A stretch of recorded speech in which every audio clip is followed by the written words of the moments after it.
Gọvanọ Anambra State bụ Ọkammụta Chukwuma Soludo gosipụtala afọ ojuju o nwere nye otu ọrụ si wee dị bụ ọrụ nrụgharị arụrụ n'ụlọ ọgwụ General Hospital dị n'Enugwu-Ukwu nke kansụl ime obodo Njikọ Ọka. Dịka Gọvanọ Soludo si wee kwuo, ọchịchị ya na-agbasi mbọ ike ịkwalite ewumewu nke a na-ahụ anya ya na mmepe nke mmadụ. Onye nta akụkọ anyị n'obi gọọmenti Ejego Abana detara anyị akụkọ a n'uju.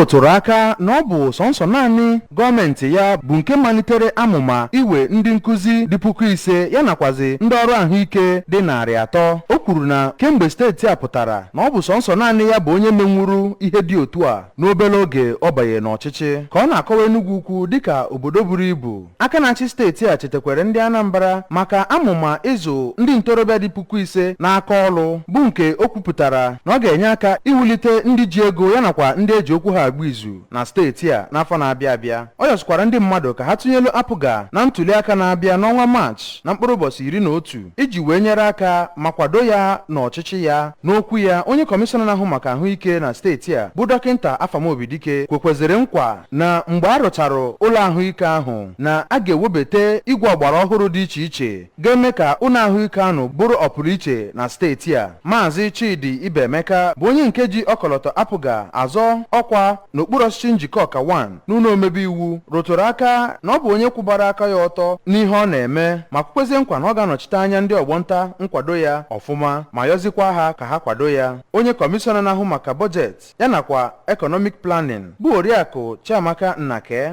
onye ozi nyegara gọvanọ n'ihe gbasatara ihe nche na steeti a bụ AVM Benchi Obi, onye nagoro ezumike nka. Onye ozi ọzọ nyegara gọvanọ n'ihe gbasatara ahụike nakwazi ọgwụ bụ Honorable Godwin Nnadozie, Chief of Protocol, jegakwara gọvanọ bụ Maazị Chinedu Nwoye nakwazi ndị ọzọ bụ ndị bịara mmemme ahụ.